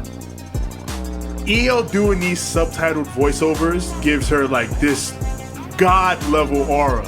Like she's the fucking villain of an anime. She literally feels like she's on the top of a building somewhere in Japan and she has like her own universe. Like it's like she has her own little Marvel universe where she's like the anti-hero / hero / anti-hero. And she just chills on rooftops and fucking and in rafters like on some Sting shit. you know, kind of overlooking the entire city. Yeah. Like, that's how badass this looked. Like, and hello, now that you see how good this shit can be, can we stop trying to force people with English as their second language to cut promos in English in front of crowds all the time? Can we just do this with them now? They don't need it. And WWE has that problem that they love to fucking do that shit forever. You know, it's like, you don't have to. Shinsuke Nakamura should be a god. Can you imagine how Shinsuke would be if they were doing shit like this with him? From jump. Like, I would have him be like a mercenary. Like a legit mercenary. Him and Tozawa. They have that fucking feel about them that whenever you watch them, they look like mercenaries. This promo was excellent. Io even, she reaches into the archives and she says, you know, Dakota is still that same little girl who was afraid of Shayna Baszler. Oh. And it even shows the footage of back when Dakota used to be shook whenever Shayna came through. The Io, like, I ain't forget, you was pussy. And, you know. But you see, that was beginning. She was still soft. She was still sweet. Yeah. It sets the stage for Dakota in the match to prove that, no, I'm not that fucking person anymore, and I'm going to whip your ass, even if she loses. That's what I'm talking about. Yeah, so it's good storytelling. And, you know, Io says, you haven't gotten in my head. You just pissed me off. And that ends the promo. Damn. All right, Jeff Jarrett. Yeah. Don't piss me off, slap nuts. Slap nuts. Now imagine Io Shirai calling someone slap nuts. Slap nuts. Oh, man. That's pretty funny. She could come out to my world. Nah, her theme song is incredible. My world. That song was so evil. It had an evil cackle in it. That shit was evil. Yeah. It was like a cynical maniac type of... That song suited him so well. Like, well, at least the character that he was portraying at the time. That's one thing that I liked about, like, TNA. For some weird reason, their theme songs really suited them. Yeah. Like, remember that awesome fucking theme song they gave Kurt Angle? Oh, the one on his debut? Yes. Yeah. That...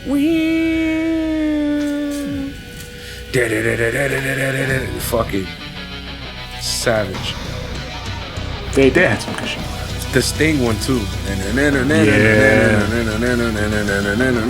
Even though it was just a bootleg version of his Seek and Destroy. Seek and Destroy, yeah. But it was good. Cameron Grimes. Ah, this guy. this fucking guy. Yo, he has made this whole I'm a shithead thing his own. Facts. I'm Cameron Grimes and I'm going to the moon. He's such a shithead. Oh my god. But that's his kind. That's the thing. He feels the part when he does it.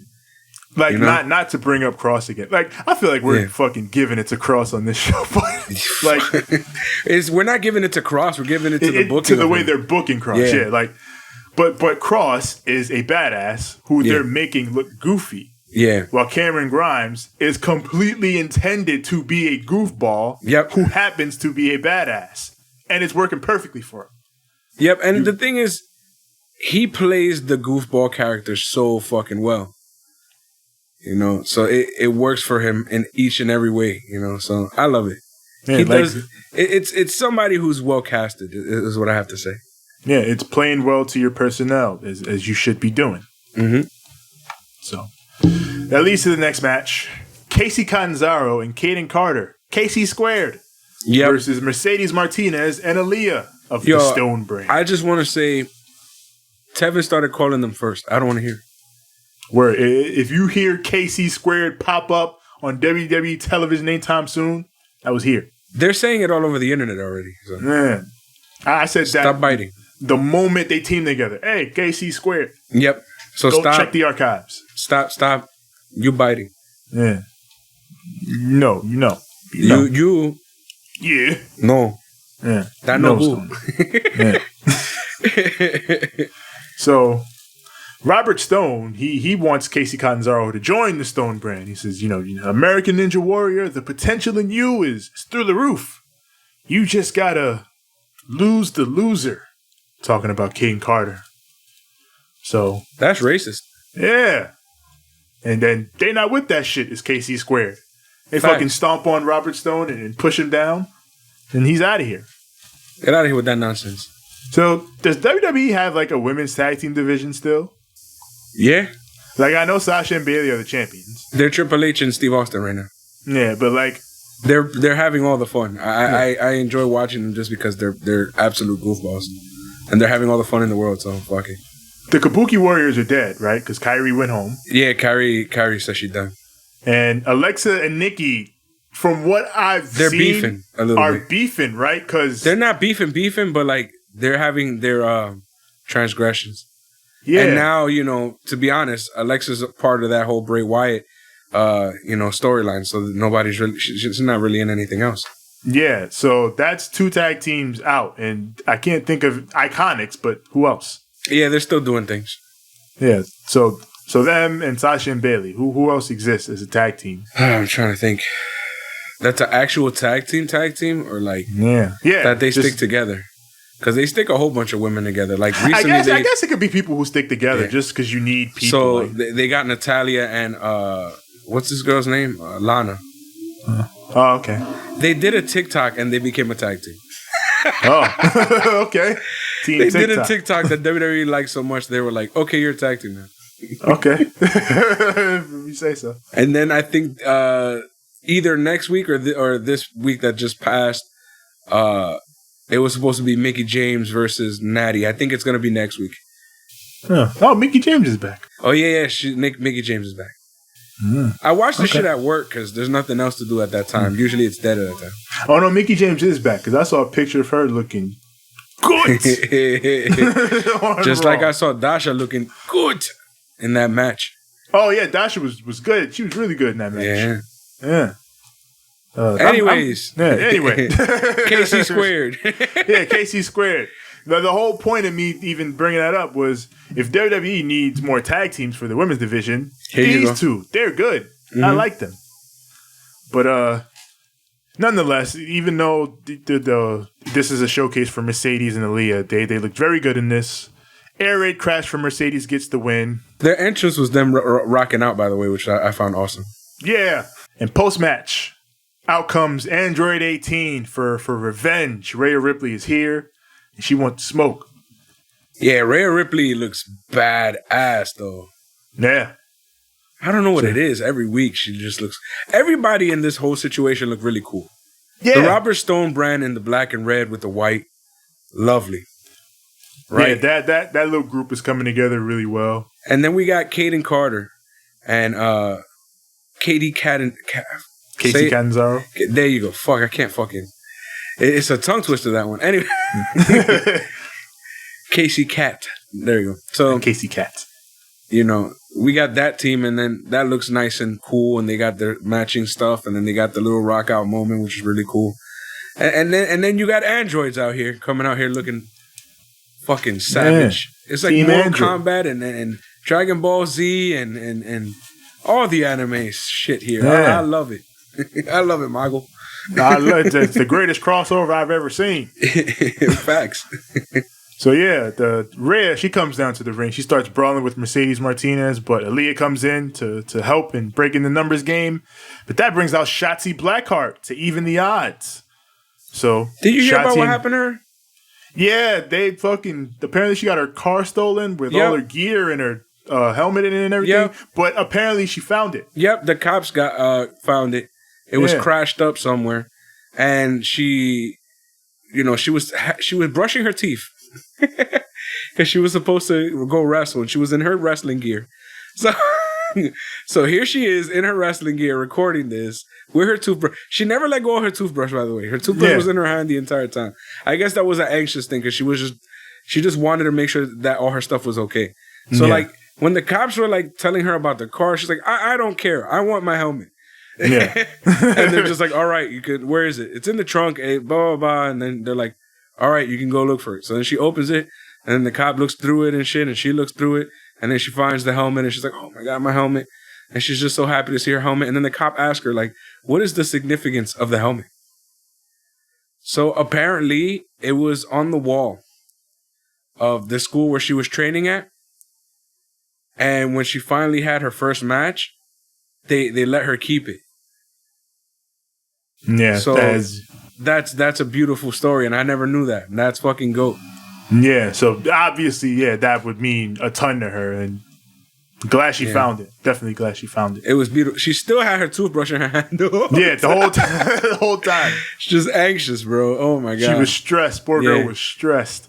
And that's the reason why she had shown up with no helmet today. Yeah, because, her stuff was in limbo. Yeah. And then the cops found it, and it was like, yeah. Shotzi had a crazy day. Mm-hmm. But we got Shotzi. Johnny Gargano and Candice LeRae. They're at home doing chores. Yeah, I thought you might hate this. I absolutely hated it. They both seem to be haunted by so Candice is just chilling on the couch. She's with their dog and reading a little story. But then she sort of just loses focus and starts talking about Tegan Knox and how she's got to right that wrong and deal with her. So then that cuts away. So Johnny, he's on a ladder. I guess he's fixing something in the attic. He's being a husband. He was screwing in a light bulb. The idiot was screwing in a light bulb. He can't screw in a fucking light bulb. Oh yeah, Johnny Wrestling, genius of a wrestler, can't screw in a light bulb. Motherfucker. So he's screwing in this light bulb, but he gets distracted by his own thoughts, talking about you can't have a takeover without Mr. Takeover. All right, I need to be in that ladder match, and so the Gargano family is just, they're going crazy. They're wearing matching power suits. They are. They're an odd couple. Fuck this shit.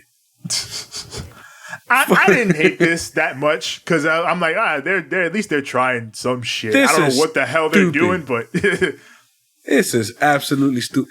I agree, but I still hated it much less than the cross shit. I feel like today I feel just like Paul Heyman.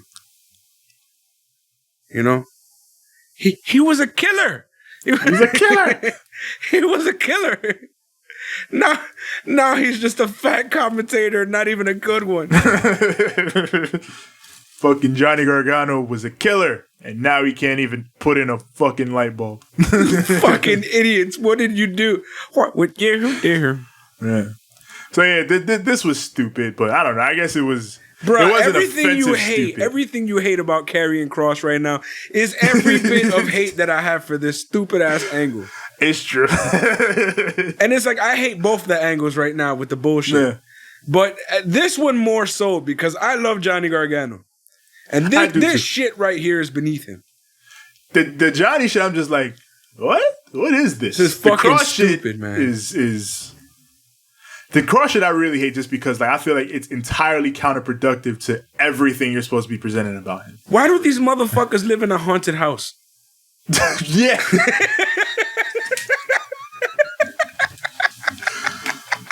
I don't know. Johnny and Candice must have fallen on hard times. I don't know what happened. They live in a stupid ass haunted house. Everything that they do looks like it's on some fucking creep mode. Like, what is this stupid? I don't know if the pandemic done fucked things up for them or... I don't know. Johnny and Candice are weird right now. They're weirdos. What would you do? Man. So... we go on. Thatch ass, Thatch can. Thank you.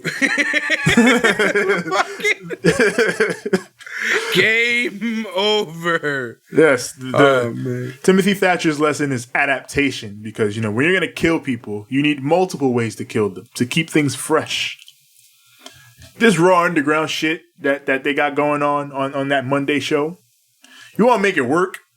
You want to make it good? Well, the first thing you got to do is fucking shoot it like it's something different. Yep. And not do 10,000 camera cuts. And not have Babatunde grab niggas' balls. Yeah, not have Babatunde doing dick grabs and having Shayna Baszler, an actual MMA fighter, throwing fake punch.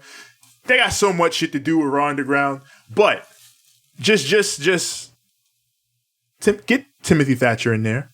Facts. If you want really making some shit. And Oni Lorcan and Danny Burch. Oni Lorcan, Danny Burch, Matt Riddle. Anybody with that style. Man. Damn, those four right there. Yeah. Carrying Cross up in that bitch too. Hell yeah. If you're going to do this shit, do this shit. Oh my God, Keith Lee.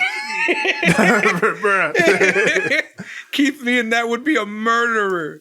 Like, if you're going to do discount Bloodsport, do discount Bloodsport. Just right?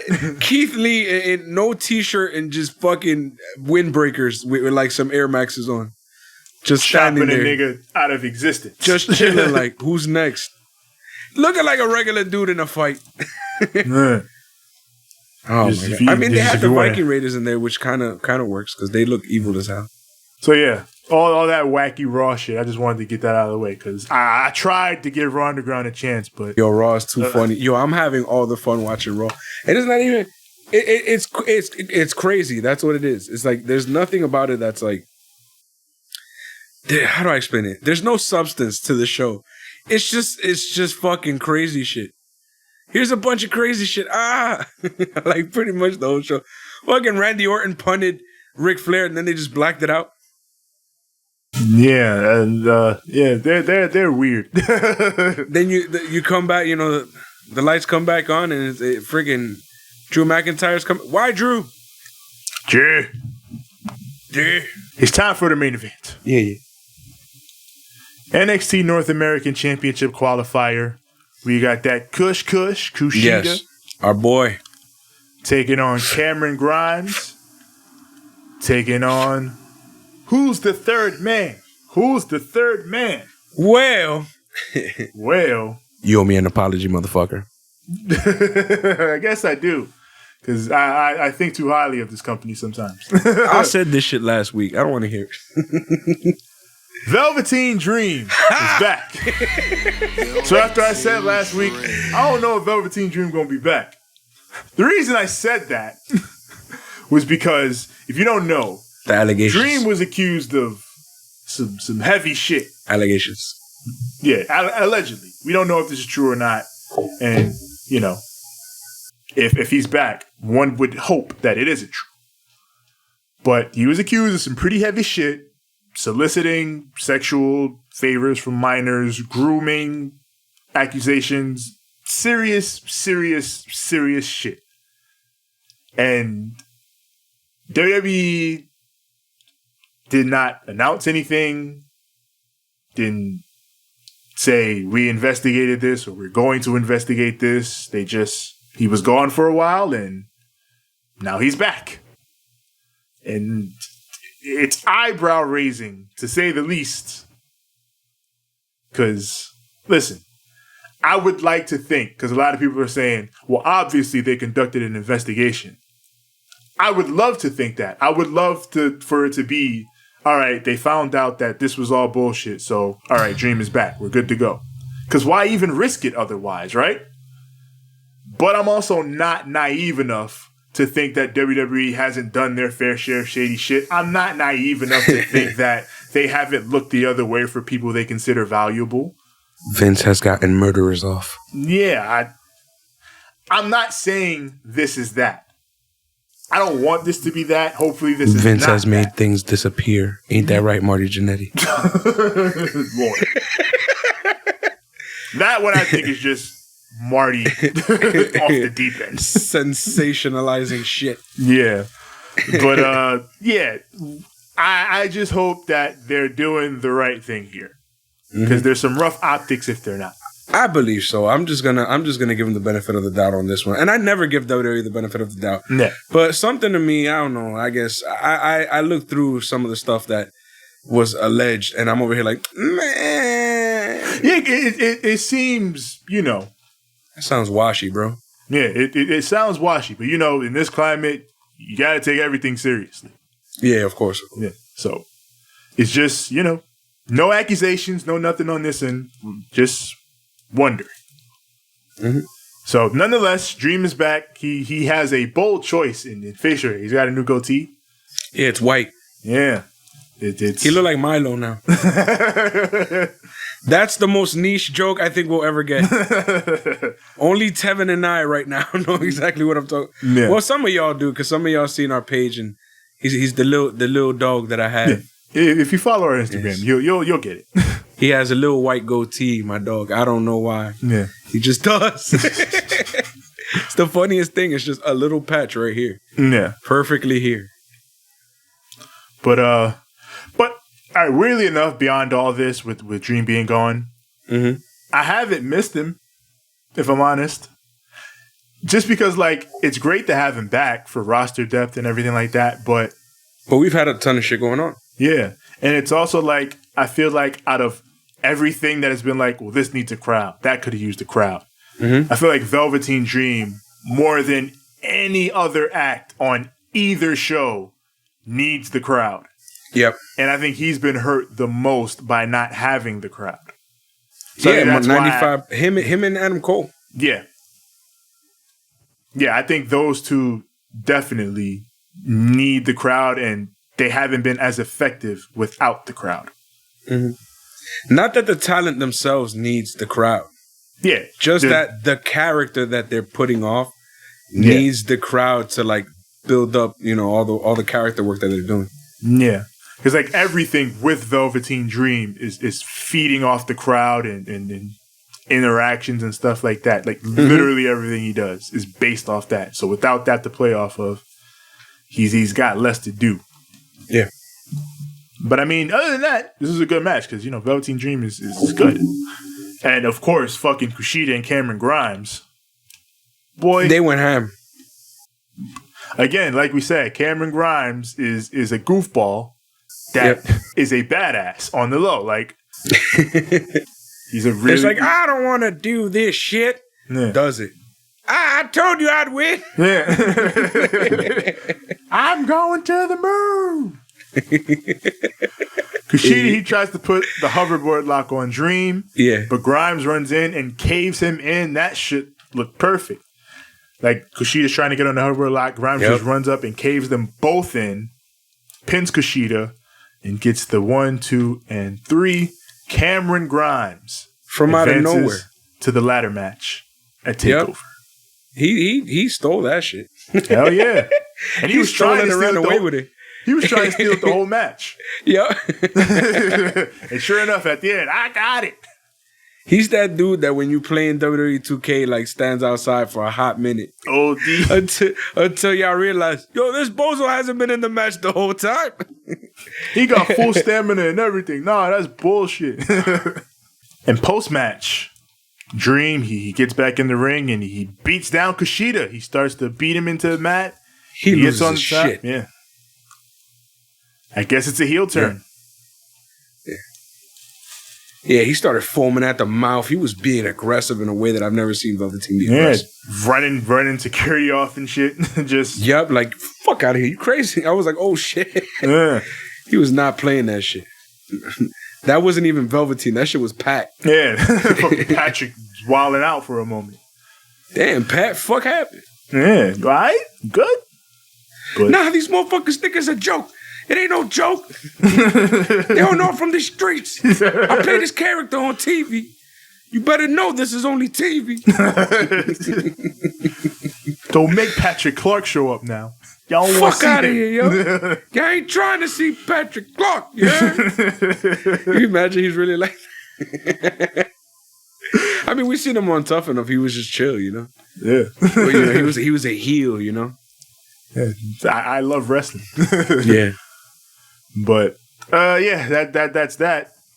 After he does that, Finn Balor comes out. He stares him down because, as per the rules, they will now face off for the remaining spot in that ladder match. So we're gonna see. I'm gonna kick your fucking ass. Yeah.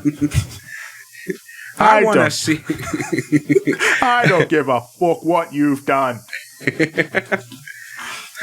I wanna see what you do then. You can foam at the mouth and all this malarkey. I'm gonna break your fucking mouth. then you'll be foaming from your arse. Perpetually the type of time Finn Balor is on these days. Yo, why is he so angry now, yo? He's a savage out of nowhere, yo. Always. Oh, man. And that was NXT. Yeah, that was NXT. This show stumbled out of the gate, to say the least. But I thought they pulled it together decently enough and did enough good on this show to where I was like, all right. After all the goofy cross shit, I like most of the promos, and I like the stories advancing in sensible, meaningful ways. Bronson Reed versus Damian Priest was really good. Yeah. And KC Squared, I like that tag team, and you should like that tag team. I like a few things. Yeah. But it's just the hokiness. Yeah, there's too much hokiness right now for NXT. The first two matches were completely forgettable because of all the bullshit that they put in front of it. And then the bullshit that they put in front of it was not even good. You feel me? Like, you had flash paper. Great. Good job. You did some shit that people did in the 80s. Nice. Then you bring in the whole Pat McAfee and fucking Adam Cole shit over a match that's insane. And then it's just after that, just mad, wrong, weird fucking booking shit here and there. Like, it was just like, what is this, mate?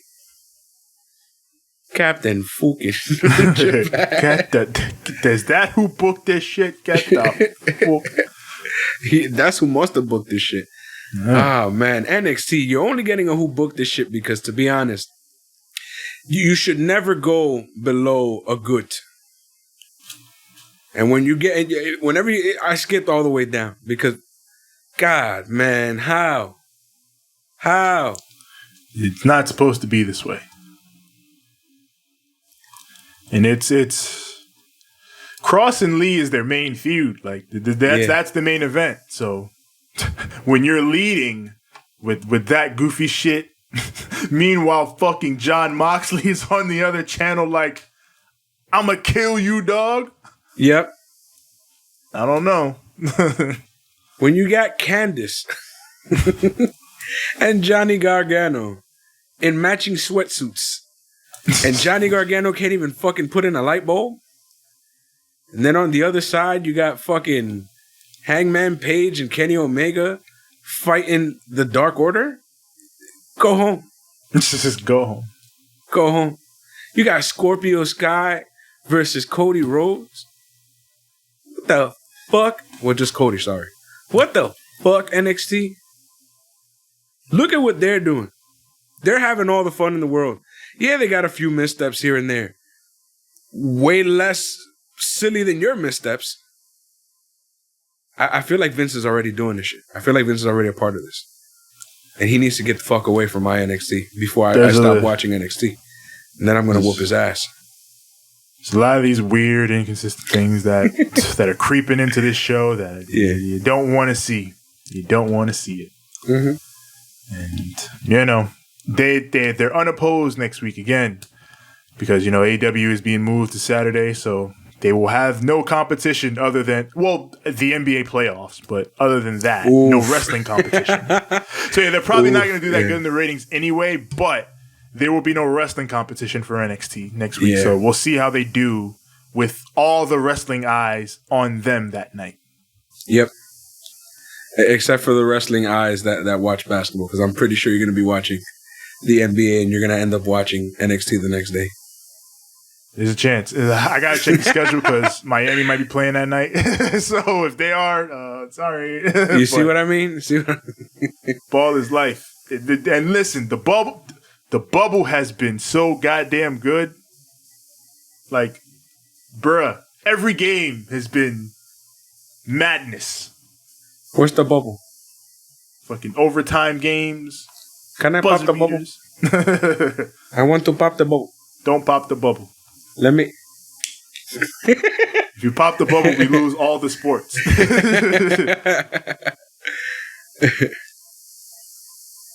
But, you know, that's NXT. Yep. That's our show. We had fun this week. Yeah. We had some problems, but we had fun this week. Yeah, I had fun just making fun of shit. Yeah. That's what I guess had fun that's with. the thing. When shit gets a little out of control, we at least get to make fun of it. Yep. So fucking screwing in a light bulb, mother. I watched this man live. Fuck. For fuck's sakes, man. Yeah, come on. This is Johnny Wrestling. You know, that's it. Tevin, tell them where to find us. Yeah. You already know where to find us. You find us on Instagram at Ramblemania Show. You find us on Twitter at Ramblemania. Oh, also find us on Instagram at Banter Club Podcast. Facebook.com/Ramblemania Show. Also our group there, Ramblemania Show's Banter Club. That's where you see the memes and all the news and everything else. The shit goes down. And as far as audio, we are everywhere audio is found. That is Apple Podcasts, Google Podcasts, Spotify, Stitcher, SoundCloud, Anchor, TuneIn. Everywhere your podcasts are found, just search Ramblemania Show or Banter Club. As for the video, it is right here, youtube.com/Ramblemania Show.